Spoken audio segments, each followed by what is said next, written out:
Assalamualaikum warahmatullahi wabarakatuh. Hai guys. Oke, kita awali tentang kebingungan kita yang mendasar. Ini konstitusi negara kita yang katanya dibentuk berdasarkan kedaulatan rakyat, yang mana ini udah dicanangkan sejak tahun 1945.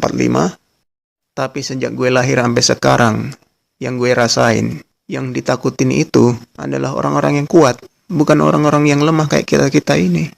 Contoh aja nih, pas pertama kali gue bisa ngendarain motor, gue pernah tuh disuruh minggir sama yang ngendarain mobil butut warna biru. Orangnya pakai topi moods warna biru. Dia ngasih bogem ke arah gue. Terus pernah juga tuh pas tahun 2010-an, gue ngendarain motor di kompleks. Terus ada yang ngelakson gue dari sebelah kanan. Gue kaget. Gue balas ngelakson. Orangnya datang, gue malah dipepet. Orangnya pakai baju loreng hijau. Ya jelas takut lah gue.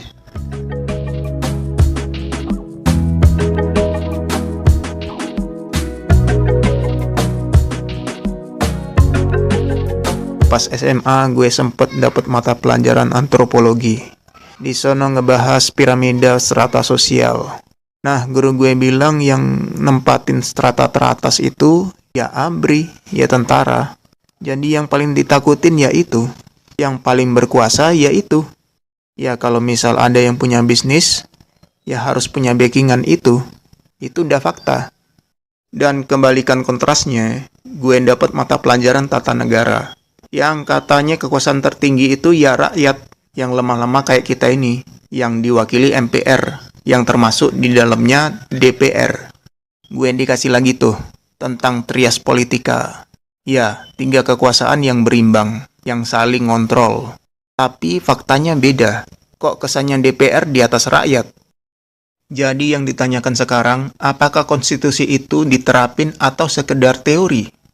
Kalau konstitusi itu nggak sepenuhnya diterapin, berarti hukum yang berlaku itu hukum rimba. Yang kuat yang berkuasa.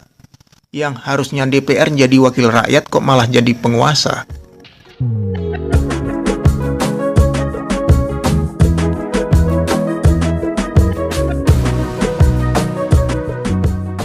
Satu lagi penanda berlakunya hukum rimba itu adalah militer udah mulai minta jatah.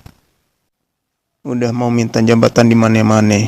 Bahkan gak segan-segan mau berbenturan sama pihak sipil atau kepolisian. Alasan pembenarannya pun macem-macem. Yang katanya kepolisian udah ngedudukin pos jabatan di mana-mana, kenapa militer gak boleh? Ya yang sebenarnya itu udah dikritik. Nah masalahnya udah kayak gitu, kok militer malah minta jabatan di mana-mana? Pakai nuduh-nuduh yang ngeritik itu antek asing lah, atau komunis lah. Ya, itu mah ya udah jadul banget lah kalau ngomong kayak gitu. Kuno.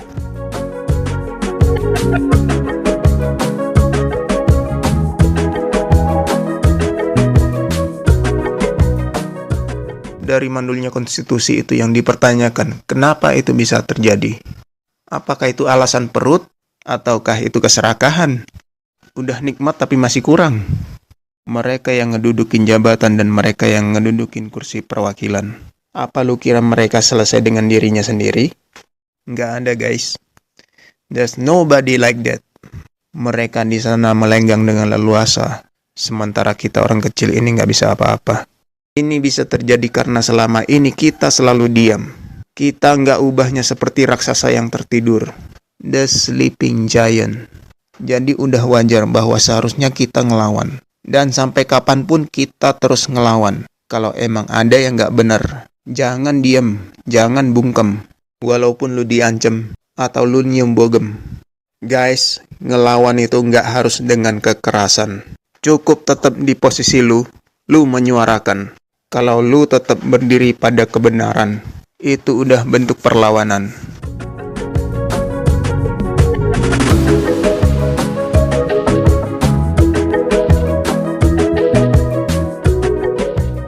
Baru-baru ini gue dapat berita kalau Pak Prabowo ngebuka komunikasi publik, ngundang beberapa jurnalis, disiarkan terbuka. Ya, gue pikir ini langkah maju yang jadi hasil kita bersuara, hasil dari kita beraspirasi.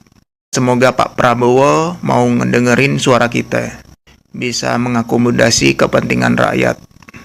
Oke guys, sampai ketemu di ocehan gue berikutnya. Wassalamualaikum warahmatullahi wabarakatuh. See you.